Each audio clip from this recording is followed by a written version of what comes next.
The first word which comes to my mind when I talk of Tata Ultra Marathon, for you it was love. For me, it's an emotion. Yeah. Right? People run Tata Ultra primarily because of the emotion. It's the high that gives them. Till about the 7th edition, we had only 2 categories. We had the 35 kilometer and we had the 50 kilometer.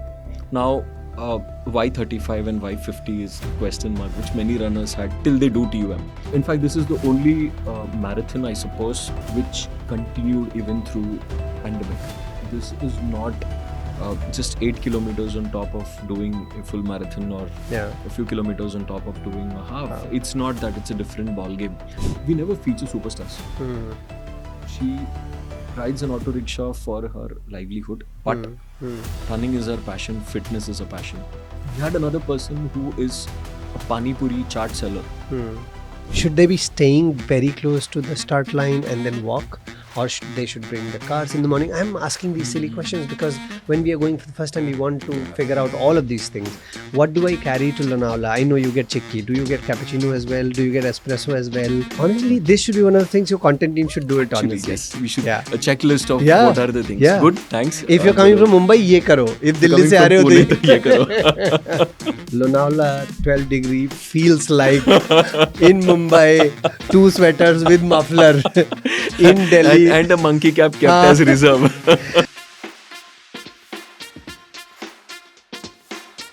Hello everyone, this is Vikas and you are listening and watching Run with Fitpage.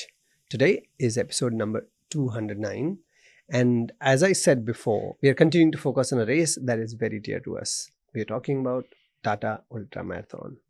Tata Ultra Marathon is not only a race, but rather it is an emotion. And I thought we should go and speak with someone who has seen it grow from very close quarters. Today, I'm speaking with someone who's not only a runner of TUM, but also has been on the Runners Council. He is someone who loves running to the brim. He is someone who enjoys running and also enjoys creating experiences for runners so that everyone enjoys. Let's go and meet with this individual, meet with this guest who will tell you all about the journey, the genesis, the soul of TUM. Today, I'm speaking with Avinash Krishnamurthi. He's a fantastic corporate professional, but that is not what we are discussing. We are discussing TUM. As I said, he's someone who has run races starting from maybe dream runs to all the way to doing Comrades. Not once, but twice. Not up, but also down. He's someone who enjoys all distances, but of course seems like he enjoys ultras a lot more.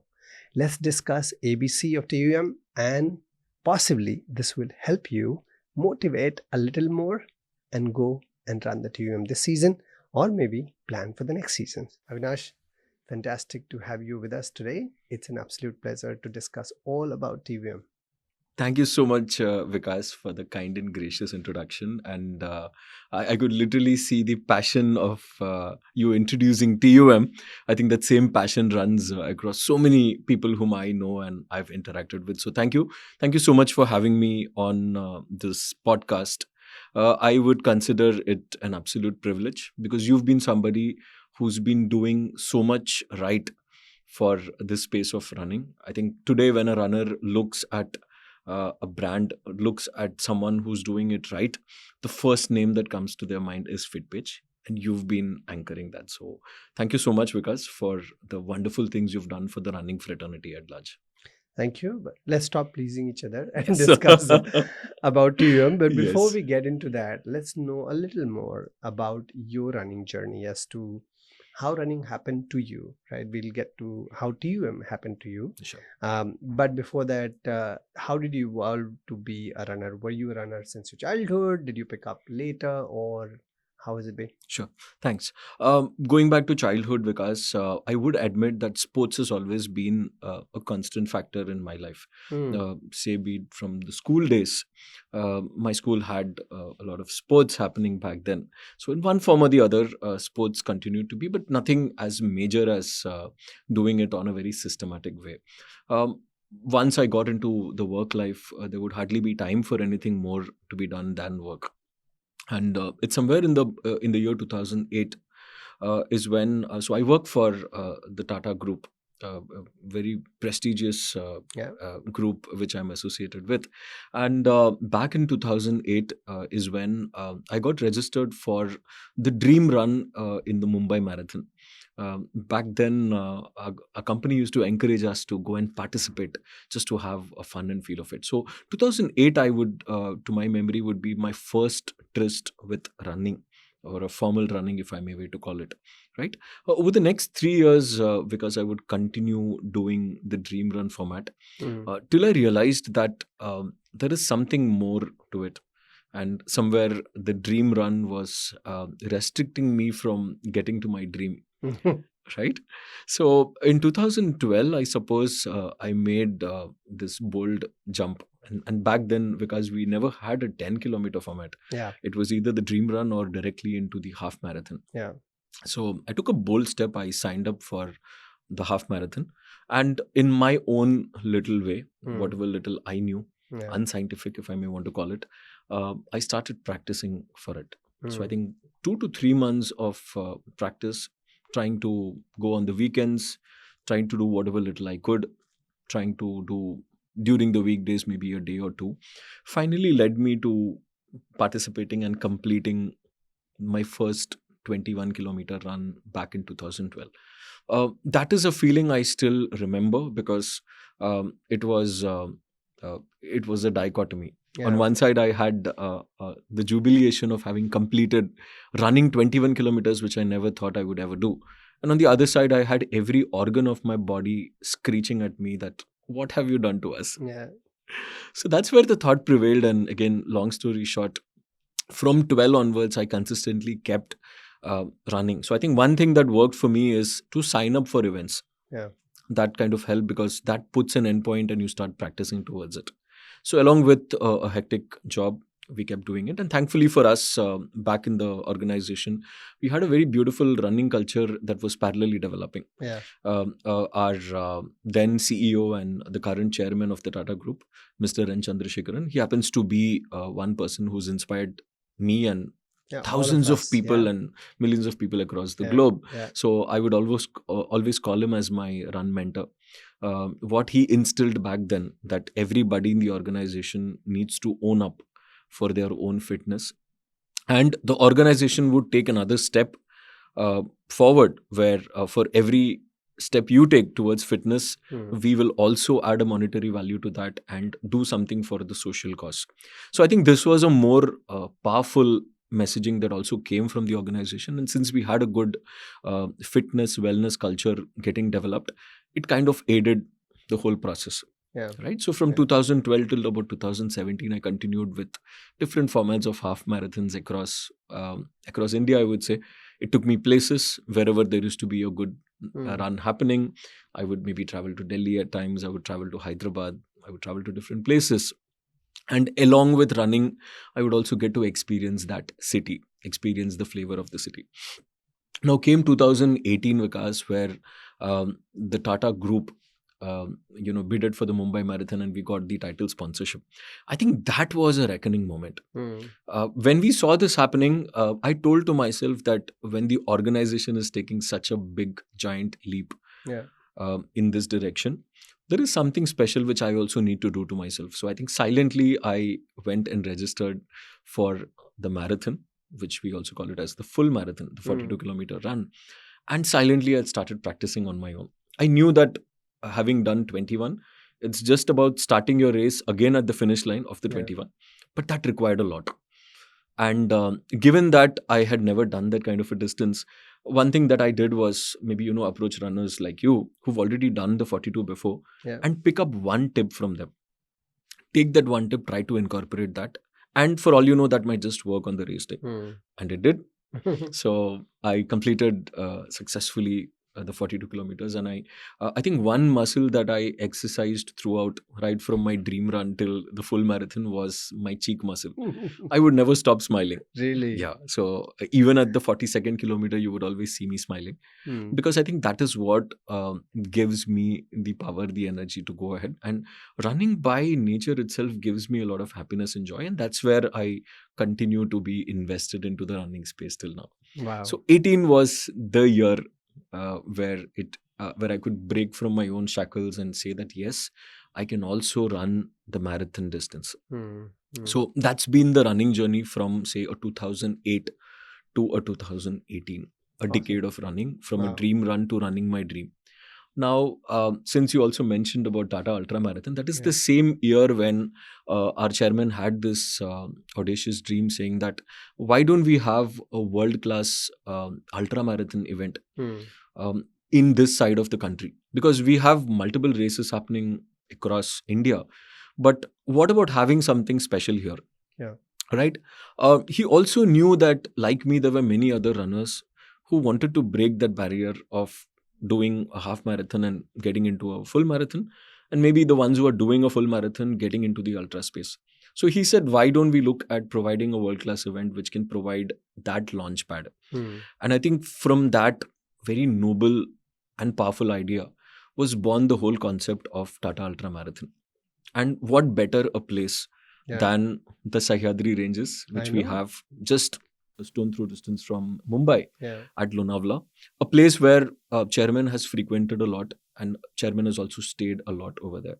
So thus got decided as, the geolocation tagging of that place got in as Lonavala, and thus was born the first edition of Tata Ultra in 2018. If I remember it correctly, we had just over 300 runners participating in the inaugural edition. Few of them recreational, few of them sub-elite, few of them elite. And many of them would probably not even know what they were in for. Yeah. Right? And from 18 onwards, I think I've been fortunate to have done 6 editions of both the Tata Mumbai Marathon and the Tata Ultra Marathon. And I've also done one 35 kilometer as well, just to experience the route, because all of the other versions have been in the 50. So just to experience what actually happens in a 35. One of the years I decided to do the 35.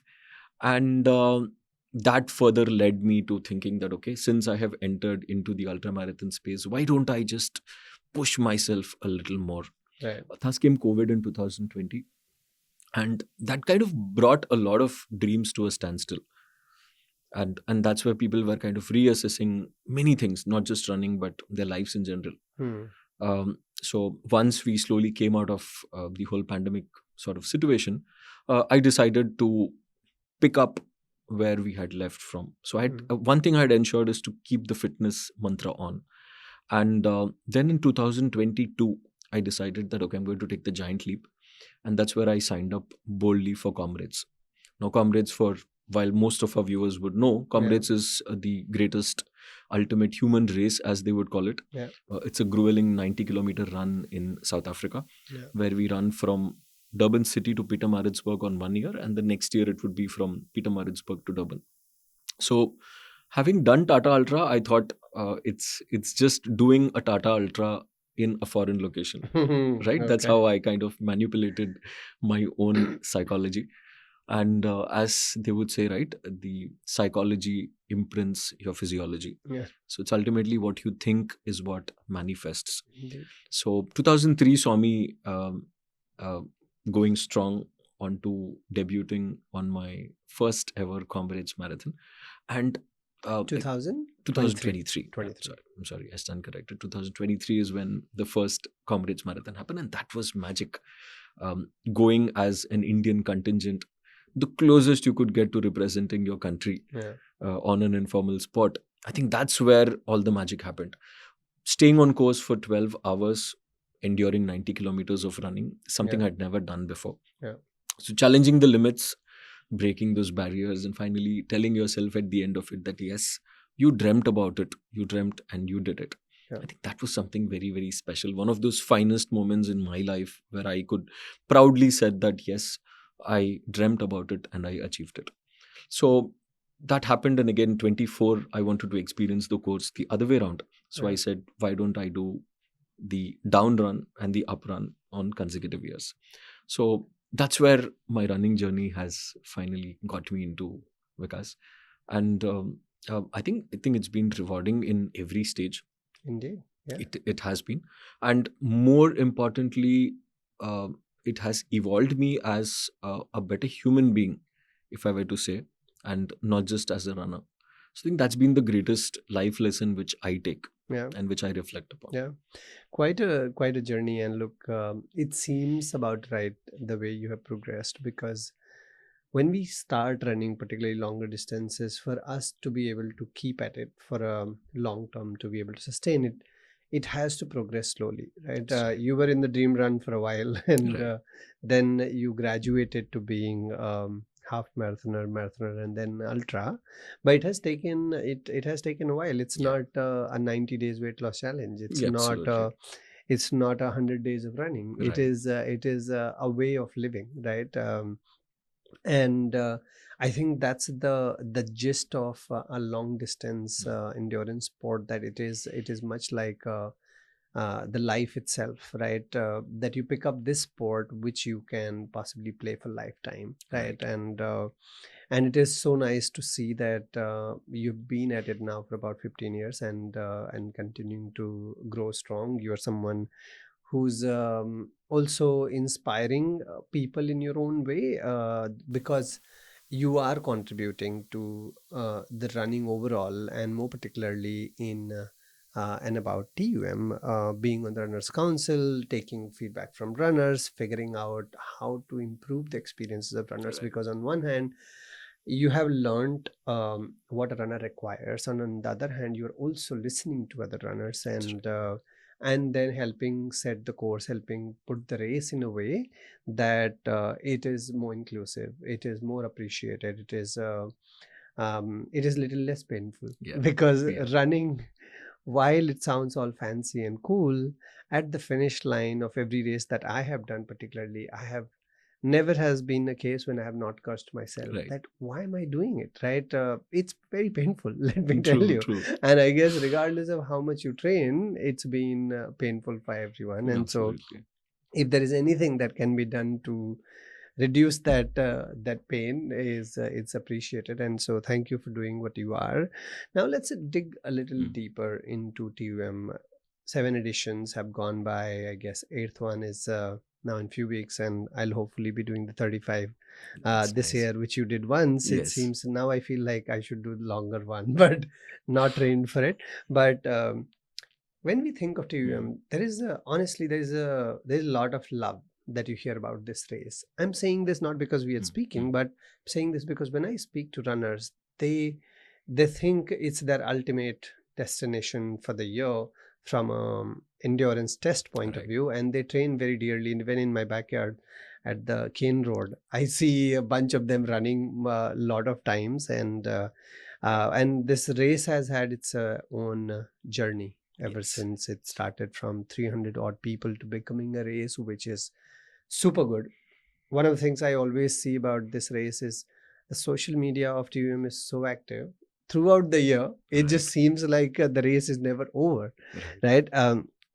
Tell me about this race, the categories that this race has. Sure. How do people apply for Mm. it? And what is the kind of the route profile, the race profile that it entails? And who are the people who is it more suitable for Sure. versus not? A bunch of things in it, but let's go. Lovely. Great. Quite a few questions. Let Yeah. me try and tackle them one by one. Talking of the Genesis again, if you would see, it's very sweetly positioned exactly a month after the Tata Mumbai Marathon. Yeah. Right? Tata Mumbai comes on the third Sunday of January. Exactly a month after that, the third or the fourth Sunday of February is where you would see the Tata Ultra Marathon happening. Yeah. So somewhere the thought process remains that anyone who's preparing for Tata Mumbai Marathon, which of course is the mother of all marathons. So eventually the whole of India and abroad comes into the Mumbai Marathon. Yeah. So it's just a notch on top of that. Hmm. That's the sentiment with which Hmm. people would prepare. for the Tata Ultra or TUM. Now, the second point to it is if you would go to see the race categories again. So, till about the 7th edition, we had only two categories. We had the 35 kilometer and we had the 50 kilometer. Now, why 35 and why 50 is a question mark, which many runners had till they do TUM. So, any runner who is participating, say, in a half marathon, and would somewhere like to pivot into a full marathon, It's a the midway. 35 is like a sweet midpoint. Yeah. And same is the case because for someone who's in a full marathon category and would want to explore the ultra marathon running, they would typically do the 50 kilometer, which is again just 8 kilometers on top of 42.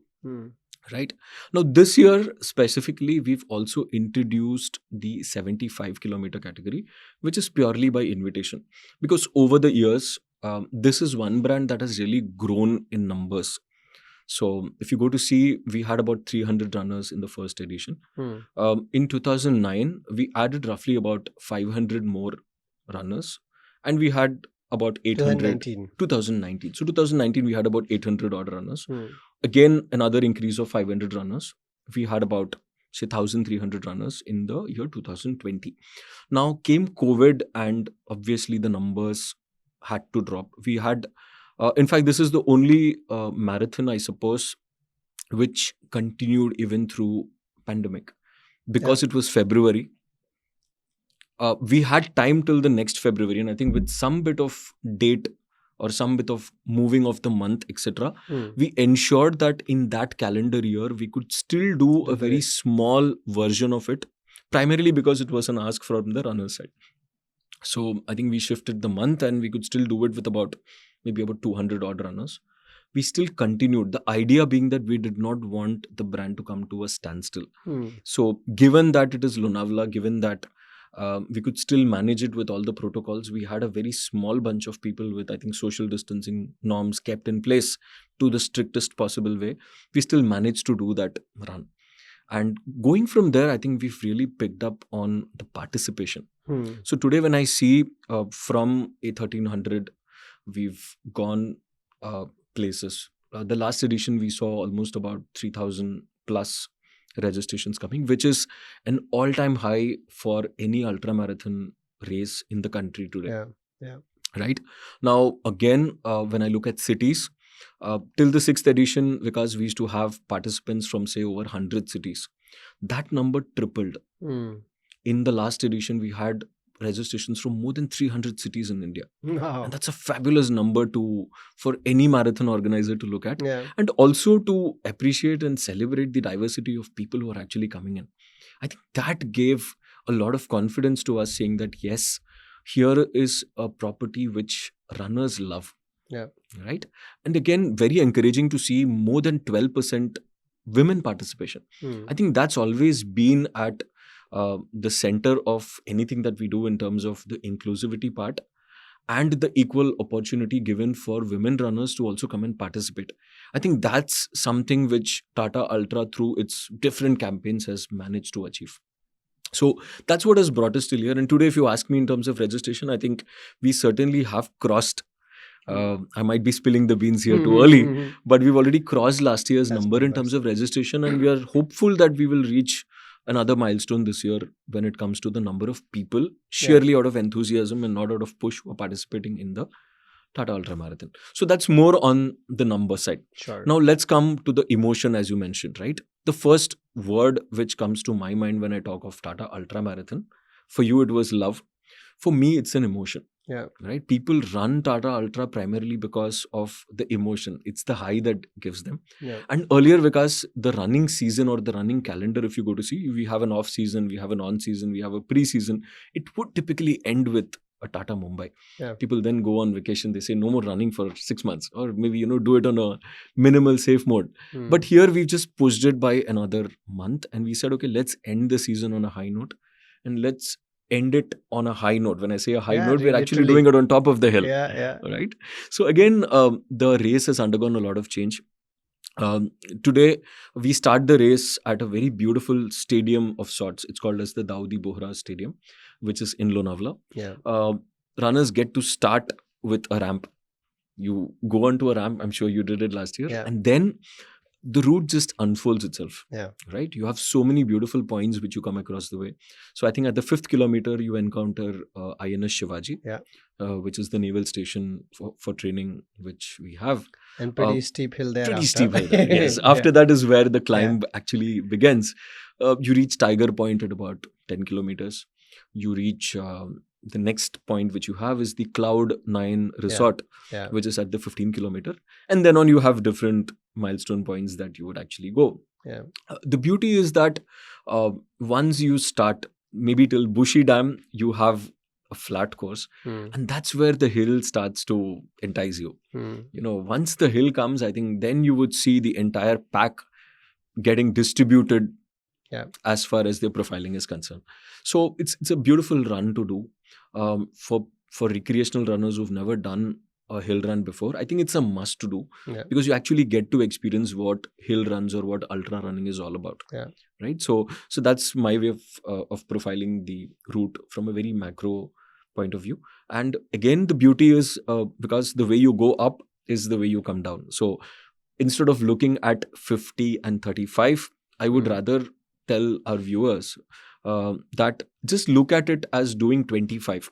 Rest 25, gravity is going to get you back. Or just look at doing a 17 and a half, the rest gravity is going to get you back. So the elevation gain is eventually going to convert it into a slope which you're going to come down the entire way. But it's a beautiful route. It's a scenic route. You are amidst the mountains on one side, you're amidst the lakes on the other side. You're going to witness a lot of onlookers, a lot of tourists who come over there. They're completely caught by surprise that, oh my God, what's happening here? ये कहाँ जा रहे हैं सुबह सब? And again, because the run starts at 1:30 in the night for the 50, and it starts at 3 a.m. for the 35 kilometer. So you're running in the dark. This is probably the first time where ever people are going to be seen using a headlamp. It's a one of its experience where you are running independently. You are running on your own light. So those are experience points for runners which they would have not probably experienced at any other run or any other race before. So purely from a runner experience point of view, this is a race which has evolved with the runner. Today, you take any runner and you ask them that what is it so special about it? I'm sure there are 3-4 common points which they're going to say, which is largely to embed into having a great overall runner experience. Indeed, no, and I echo everything that you said, and very beautifully put. The race, I guess, more than the challenge it offers, it's very well put in a way that while every runner wants to achieve it and challenge it, they also just feel they want to be part of it, right?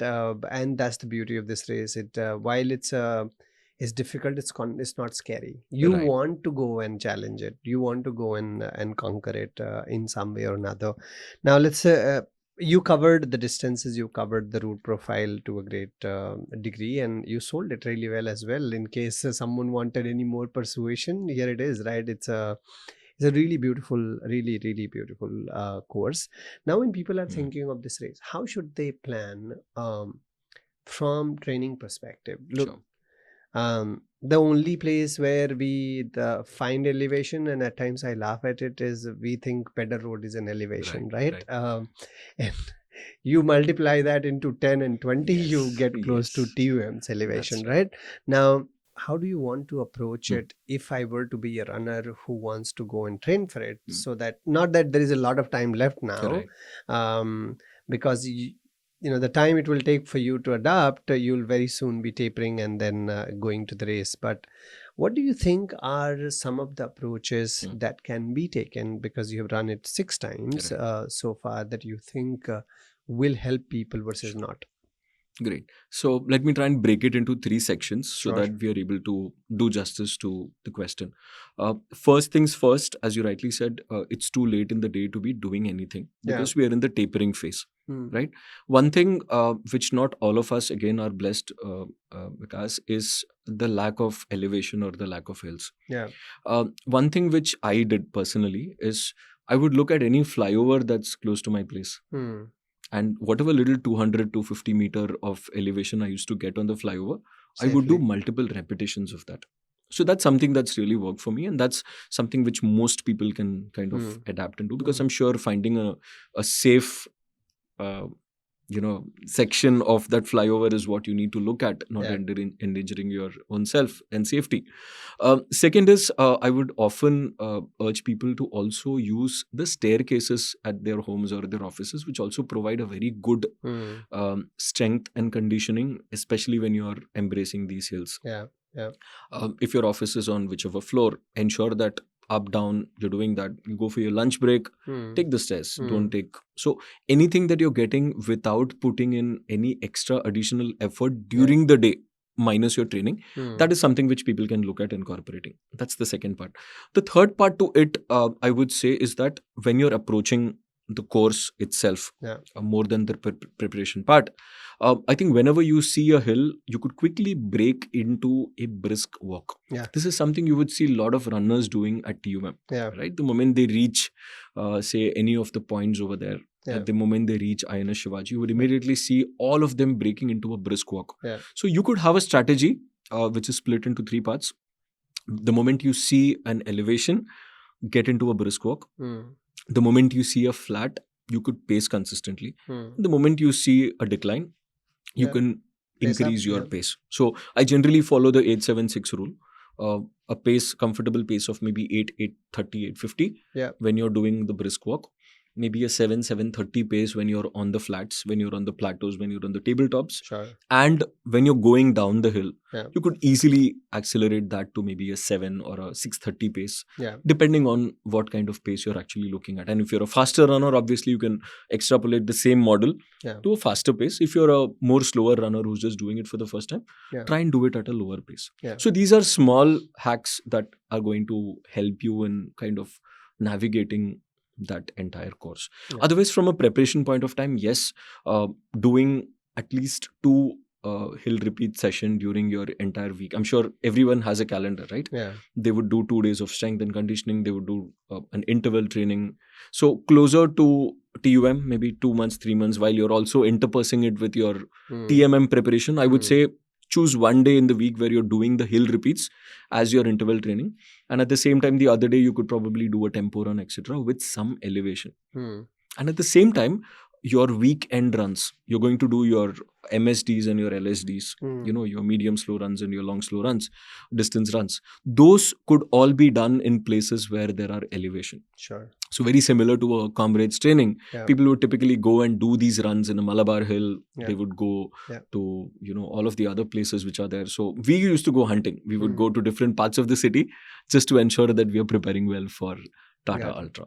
So these could be small tips. And obviously on the way back, you could just break it and say that, okay, 25 is done now. Now rest of the 25 is only going to be downhill, which actually is not the case, because it's rolling hills completely. But that's one way to kind of cheat your mind and say, okay, we're done with 25, you just have 25 left now. No, sure. No, I think that that makes sense. I would like to add a couple of things here. Particularly for people when they're approaching uphill, just for them to understand a little that, look, the uphills are to be respected. They don't need to be attacked, because if you attack them, only you will suffer. They're not going to go anywhere. And I suggest in a couple of ways to do it is, I rather want to look at, instead of paces, I look at my heart rate. I would think when you're going, whether you're going uphill or you're going on flat course, try to be as close to the effort that you're going to put on the flat course. And suppose, for example, if you are at, say, 160 beats per minute, when you're going uphill, try and see that you don't cross 165, 166, not more than 5-6 beats more, because if the moment you're going to go more, you're going to hit the red zone fairly quickly.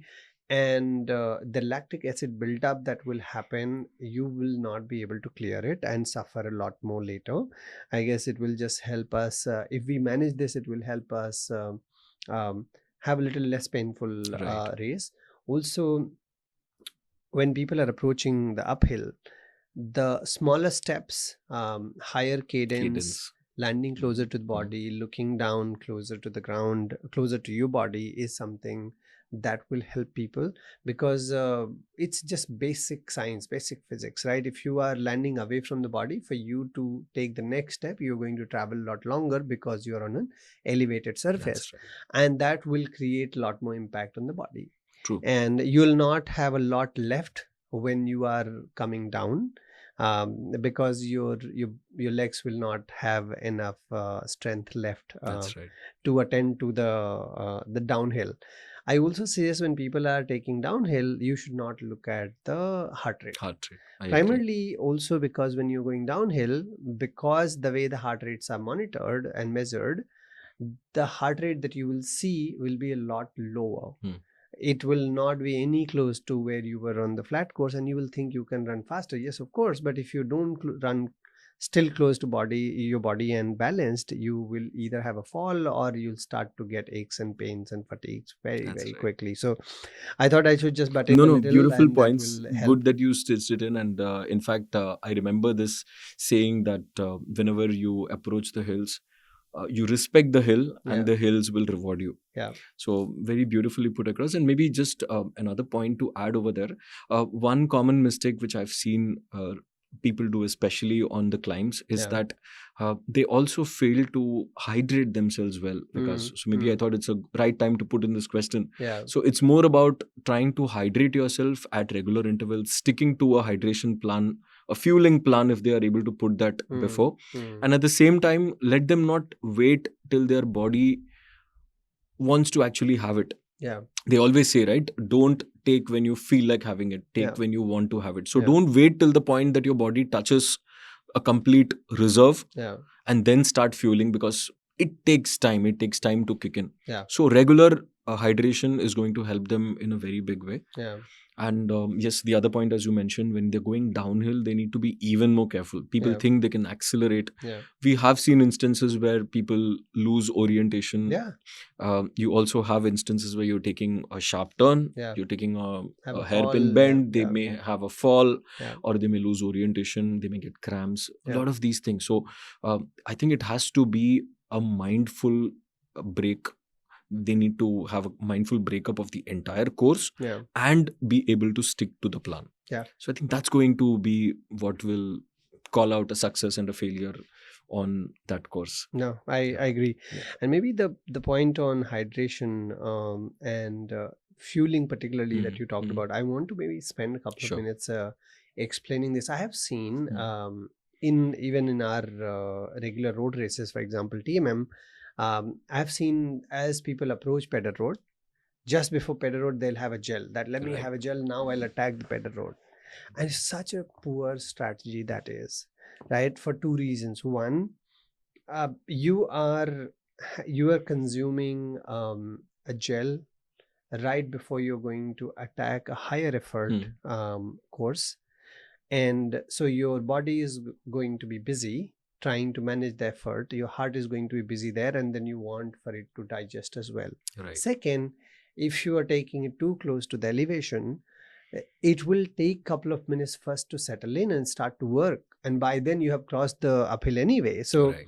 what I would suggest when people are planning for their fueling, that at least plan for your gel consumption at least 3 to 4 minutes or half a kilometer before you reach an uphill. Or don't take it on uphill, climb that uphill, start to go down as your heart rate comes in control, then consume. Because if your digestive system is too busy during the uphill, you will not be able to ingest and keep in your stomach. Right. And that's going to hurt you, that's going to create problems for you. So I think people should keep that in mind. Right. And also maybe have a lot more focus on having pre-race meal. It's at odd hour, so it's Right. not very very easy. But how I think is, we are Indians, we eat late dinner. Yes. Have a little more late dinner and but have maybe supper Yeah. that you can digest instead of having mutton or something as Right. heavy. Right. But if we do that, I think that will help with fueling a lot more, isn't it? Yeah. Very beautiful points you've put across here, and extremely essential when runners are approaching this kind of a distance. Yeah. See, let them understand that this is not just 8 kilometers on top of doing a full marathon, or Yeah. a few kilometers on top of doing a half. Half. It's not that, it's a different ball game. For me, Vikas, the starting point for anyone, which Yeah. is the most overlooked point today, is how many people do actually go through the map. Yeah. I think it starts there. It's out on Mm. the website. Mm. If you're able to go through the map, I think many of the data points come straight to us. True. So one, for example, you exactly know where the water stations are. Yeah. There are close to 10 plus water stations which are spread across Yeah. the course. The second is you have your Enerzal stations, or you have your hydration stations, as we may call, Yeah. right? You have those. Third, you have are your refreshment stations. Yeah. So if you are, as a runner, if you are literate about where my next hydration or my nourishment station is going to be, Yeah. it makes you that much more prepared. Yeah. And then situations like how you mentioned, where they fuel at the wrong time. Yeah. I've seen people vomit Yeah. because they're not able to consume, they're not able to digest what Yeah. they have Yeah. taken. Yeah. Those kind of situations can well be avoided. Yeah. Right? So that's one. Second, a pre-race meal, and all of us know the night before the run is always going to be compromised. So are we already getting into a pattern at least a week before, Yeah. where we try to have an a early evening meal, Yeah. and try to crash in early, try to crash in by about 9ish, 8ish, 10ish, whatever is possible for each of us. Yeah. I think that kind of sets your body clock for embracing that run. So small tips like these could kind of help runners in doing that. And again, a pre-race meal, I think, is a must. Yeah. Anything that people are used to having, Yeah. I think they should stick to that. It could just be maybe a bread toast, or it could be a bread with peanut butter, which it could work for people. Yeah. Or it could be a bowl of oats. So let's understand that from the time you leave your hotel or Yeah. your place of accommodation Yeah. to going to the holding area to getting started with your race, it's at least an hour, if Yeah. not less. Yeah. Right? Yeah. So are you fueling yourself enough Yeah. to get that power to get kick-started on the race is Yeah. something runners need to look at. Yeah. Right? For all the other things, I can confidently say that the course is very well supported. Yeah, that will take care of it. So even at the start point, Vikas, I'm sure you would have also experienced, there is a lot and more kept for all the runners to have and start the race. I think smallest of details gets taken care at Tata Ultra, which is the beautiful part. So you have hot beverages there. Yeah. You have a cup of tea, coffee, which gets served. You have some sandwiches. You have some dry fruits, Yeah. which you can pick. You have some chocolates. You have some energy bars, etc., which you can pick and run. You have a lot of chikkis. Lonavala being the heartland of chikkis, you have a lot of chikkis also kept there. And at the same time, you have each of the hydration, each of the nourishment stations loaded with similar things.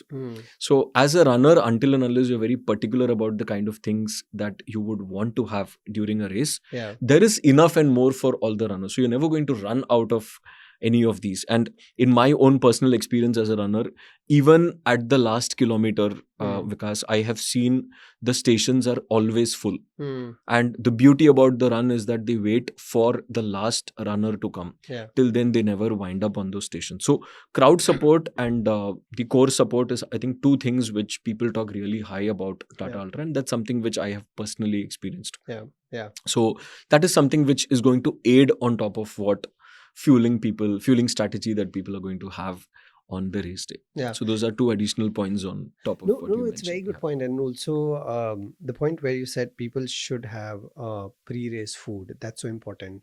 Also, it is important because even if you're not very hungry, Yes. overnight as you go through a sleep, right, the liver glycogen depletion that happens, which stores about 80 to 100 gram of glycogen, that is primarily needed to be replenished in the morning, because if you don't do it and you go and run, high chances that you will start to bonk earlier. That's It's extremely important that, think of it, if your liver is compromised, it doesn't have the glycogen that it requires, it's not going to optimally function. right. And it's required to function optimally because you're going to put in a very hard effort workout. And so whether you call it a breakfast or you call it a pre-race meal, whatever that is, something high in carbs, simple carbs preferably. Yes. If nothing else, just have Coca-Cola. I don't Yes. care. Have a juice. Correct. Have maybe a piece of bread with a lot of honey on Honey it, on it, yeah. marmalade, whatever you like, but have it. Yes. 300 to 400 calories so that your liver glycogen is replenished, and it is saying thank you to you at the start line, because otherwise only you and your liver is going to suffer. Absolutely. Very beautifully put. And I think you've given all the options Yeah. that somebody could have on the menu card Right. to choose from. So Yeah. they really don't have an excuse saying that, okay, I don't like this. I'm Yeah. not going to have this. Yeah. I only like this. I'm Yeah. going to have this. So Yeah. I think it's important because that they eat, or even if you're not in a habit, especially for first time runners. Right. See, there's always going to be that moment where you're going to say that, hey, I am not in a habit of eating anything before my run. I like to keep my gut clean. Yeah. I think again. Yeah. Feed it well, Yeah. clean your gut, and then get running. Yeah. No. And God forbid, if anything happens, I think there are a lot of portable loos on the way. So we can always make use of them as much as you would not want to. Awesome. Yeah. So now another point is, we talked about the course enough, we talked about the course support enough, and the time that it starts. When should people get to the venue? Is it preferred being there a couple of days in advance? Is it something that you can just go a day in advance and that is preferred? What have you seen in your experience as a runner? What has worked for you better? Okay. Very important aspect. And I think, Vikas, this is one aspect which is overlooked by many runners. Yeah. No, there is always a temptation that if I'm doing the 35 kilometer, I could drive down from Mumbai or Pune and just go run. Yeah. Park my car in the parking, and again pick my car and go back. Okay. While this works for most of the people, my personal suggestion would always be to check in at least a day before. Saturday is when we have the bulk of the runners coming in. Saturday is when we have the expo as well. Right? Now, look at it from a climatic perspective. The average temperatures in either of the surrounding cities in and around Lonavala are always going to be much more hotter than what's there in Lonavala, right? The minimum temperature which Lonavala would record in this time of the year is in single digit, and the maximum temperature which you would get is somewhere around 27, 28. Right? But that's not the case in Mumbai. That's not the case in Pune. Humidity levels are going to be different. So a recommended practice is to come in early on a Saturday, if not a Friday. Come in early, check into your hotel, have an early lunch, because all of your times are going to be preponed by 3 to 4 hours, given that you want to crash in early. Go to the expo, have a great experience at the expo. And I'm sure you're going to find a lot of things which you can pick up at the expo, even from a food perspective. Sure. So pick that. Last year, I think we even went to the extent of providing meals to the runners as well. So that's one thing less on their to-do list to actually go hunt for a hotel and kind of have your dal khichdi and go and sleep. So I think that's also something we extended to most of the runners, and they were appreciative of it. So once you end up doing that, you could go and you can crash in early, so that you are up by, if you have to be up there for a 1:30 race, I'm sure your reporting is going to be at least about half an hour before, if not more. So literally you're waking up at midnight, 12 o'clock, and you're walking up to the venue, right? So that's something to be kept into account. Second things is that thankfully a place like Lonavala, one of the reasons why we chose it also is that there are a lot of accommodation options available in and around your start area. I think within 500 meters to a kilometer of walk, you're going to find comfortable, affordable and hygienic locations or hotels, budget hotels also to stay. Sure. So it's not going to pinch too much on your pocket if you're going to come one day before. And maybe to add some excitement to it, you could get your family along, get your friends along. You could turn it into a runcation, a running vacation where you're doing the run. They could come, they could also be a part of the finish line, the start line, and they could actually be there to cheer you on the route itself. So we do try and arrange a lot of vehicles as well, where people could come in, join en route along with the volunteers, see how your family is running. There are these points where most of the family members would come, stand, cheer, etc. So that's something people can look at doing, but a must, be it 35, be it 50, recommended you come one day early, avoid the weekend traffic, try exiting either of the cities early in the morning. If you're flying into Mumbai or Pune on that day, try and reach Lonavala at least by afternoon, so that you're getting enough rest. Don't tire yourself too much at the expo. Spend less time, collect your bib, go around the stall, see it, go take rest. I think that's most important. Get in at least a couple of hours of sleep, if not too many, Sure. so that you're turning up fresh for the race. And as I mentioned in the earlier section, because if you're able to get into a routine or a regime of shifting your sleep cycle by at least a couple of hours, That will it's help. going to help in two ways. One, it's going to help in you crashing early so that you're able to get up early on that day. Second, if you will, you really want to practice in the midnight. See, many runners are going to be running in at 1:30 for the first time in their life. Yeah. If you really want to do that, try shifting your cycle in such a way that you're able to get up at a morning 3 o'clock or 2 o'clock, Yeah. go out for a run and experience what it feels like To run running that in early. the midnight. You know, that experience, if you don't want it to be as a sweet shock, you should try and do it at least a couple of times, if not more. Sure. Now, expo, is it at the start line? Is it close to that? Where is it? So the expo exactly happens at the same stadium, as I mentioned, Dawoodi Bohra Stadium, Right. where the race is going to start and the race is going to complete. Got it. So the best part is seeing is believing. You know exactly where you're going to start. And when you reach the expo one day before, you actually get to see the ramp through which you're going to be running in the morning. You see the finish line where you're going to be closing in, etc. So that visualization for me, Vikas, holds a lot of sanctity. Yeah. Why I'm saying this is because I already see myself at the start line. I already see those empty spaces that you see. They're already filled with 3,000-4,000 runners on that day. And I see myself come back after crossing at 17.5 or 25 and close the race. So that as a runner to me makes me much more confident. Yeah, you're much less more. anxious. You're less anxious, right? You rightly said. The anxiety part is reduced to a great extent. So that way, even not telling your colleagues to actually go and collect at the expo, turning up yourself, I think makes a lot more sense. And of course, we have a beautiful social media team over there, which primarily has focused. I mean, if you would allow me to go in that direction, I would like to say a couple of things over there. So one thing that's been is that the team is over there capturing the raw emotion that you bring with you. And I think that holds a lot good for us at Tata Ultra. So one thing we've consciously tried to do is breaking the stereotypes. One of the examples which I can very confidently say is we never feature superstars. The general stars whom we always keep seeing, right? Those are never the people who get featured, because we find a lot more common runners like you and me, Vikas, who are on the course, who have a story to tell to the people. So these are the typical type of stories we try and identify. If I were to give you a couple of examples, in the course of the last 6 years, we came across an inspirational, brave lady who is an auto rickshaw driver. She rides an auto rickshaw for her livelihood, but running is her passion, fitness is a passion.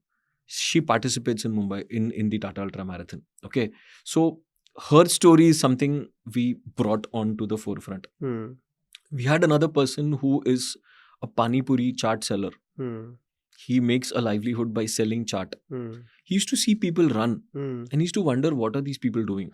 From there started his inquisitiveness, his journey. And long story short, last year we had him participate at Tata Ultra Marathon. Okay, so these have been the kind of stories, these have been the kind of profiles that's actually come and hit us. And then we think of it, yes, Tata Ultra Marathon is not just a run, it's an emotion. These are the kind of people who are actually coming in and contributing to the texture and the flavor of it. So there we have, and again, more from the numbers, because if you go to see, when we started, I think we had about 8,000 subscribers, if I'm not wrong, onto the Tata Ultra Instagram page.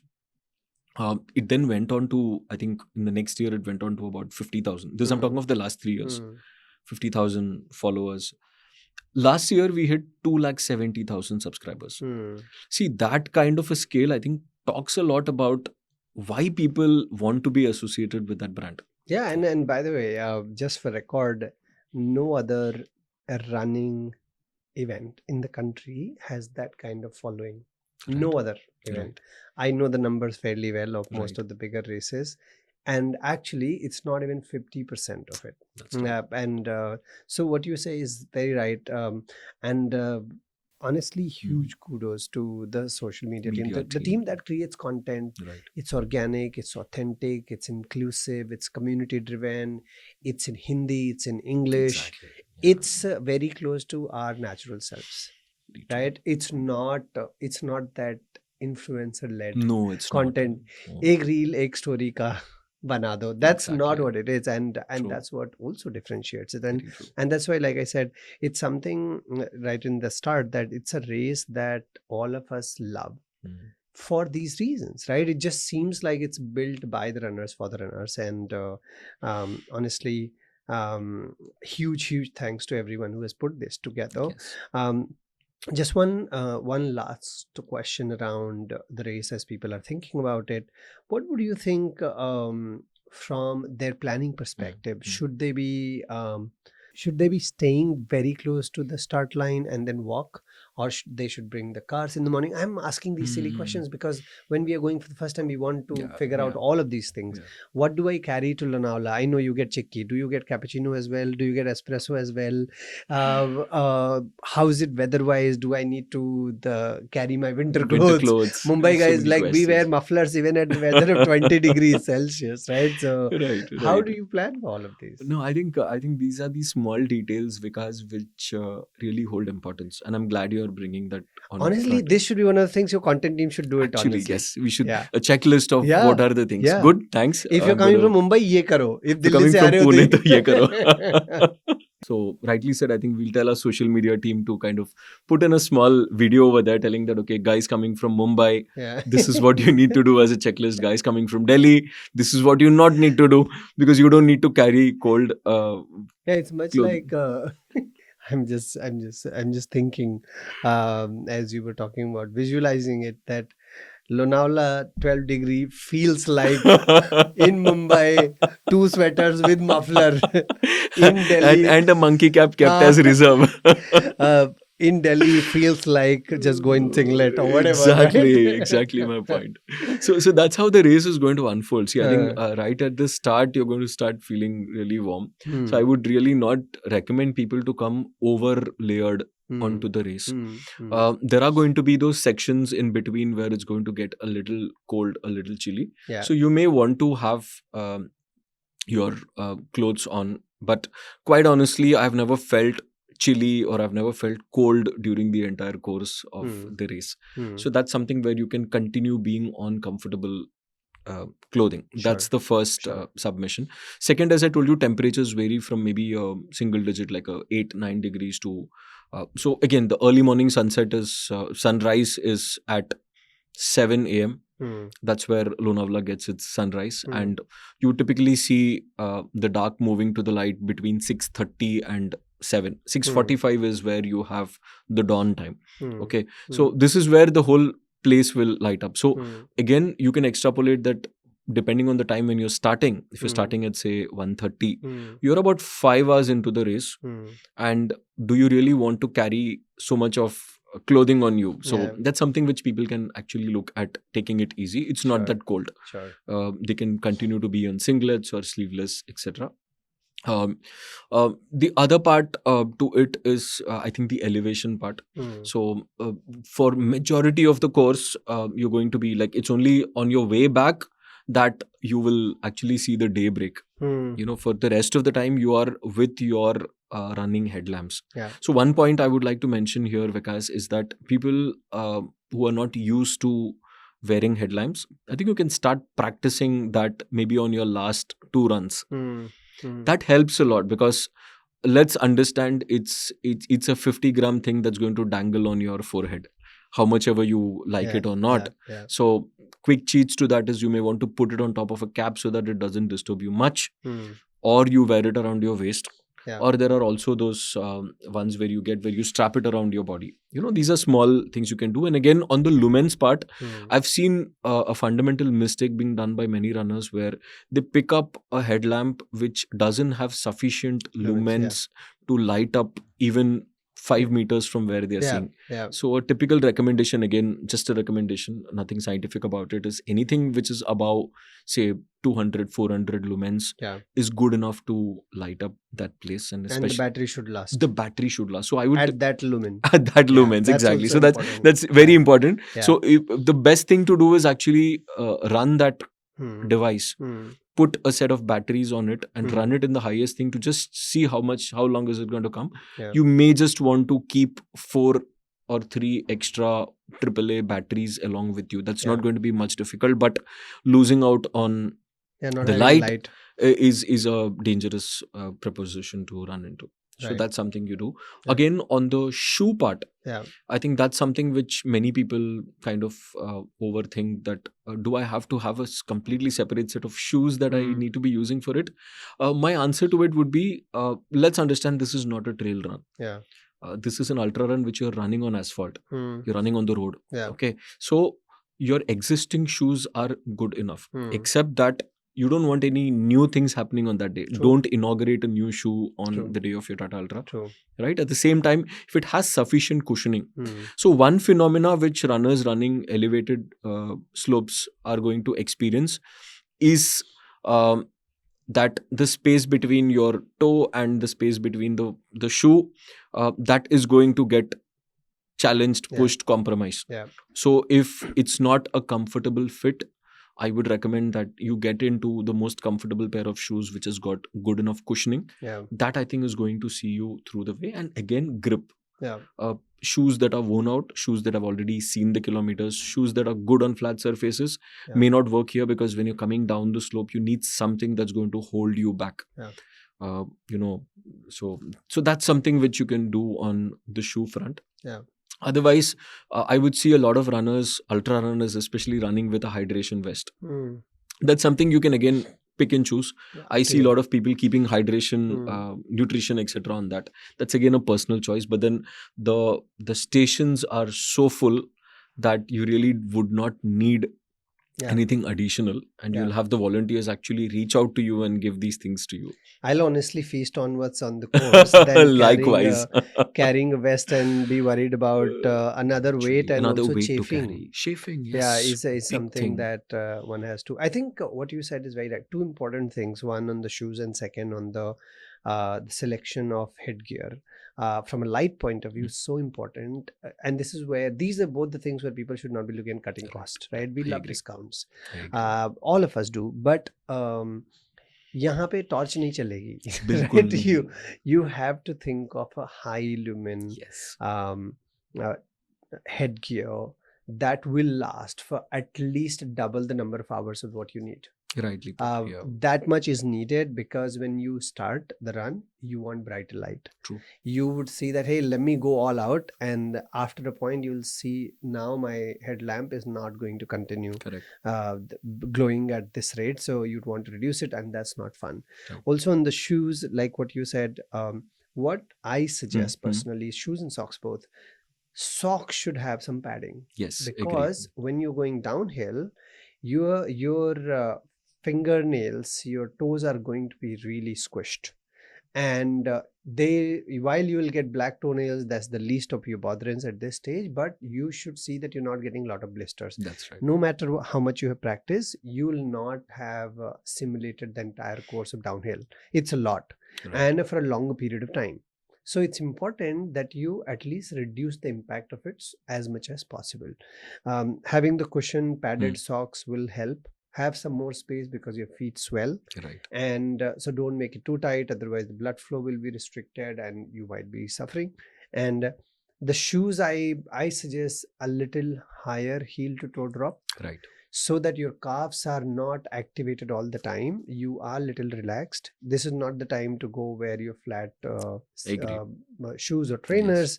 Yes. If you're on barefoot, too good for you. But I'm someone I would suggest take support of the technology that exists on this earth, and that will bless your feet, and that will be very helpful. I think these 2 points are very very important in the food that we discussed so far. Isn't it? Beautifully put. I think that's key. Yeah. And good that you gave the specifics, especially from a shoe perspective. I think that's Yeah. something people need to, and socks generally are something which people Yeah. Yeah. overlook. Yeah, office वाले नहीं चलेंगे socks. Very Awesome. true. Yeah. No, fantastic conversation, a long chat indeed, but Yes. really engaging. I know the course very well. I have gone and run there. We created content there, and yet I felt and I could visualize the entire course, the race. Good luck with the race, and Thank you. I will see you at the start line at the expo, if not before. Yes. And I hope our viewers and listeners both they benefit immensely from this conversation and go and do their best on this course. And thank you for being with us today. Thank you so much, Vikas. Pleasure being here. And Awesome. good luck to all our viewers who are going to participate either this year or the forthcoming years at Tata Ultra Marathon. And best wishes again to Fitpage. May you guys continue doing what you all are doing best. Thanks. Superb. Thank you. Thank you.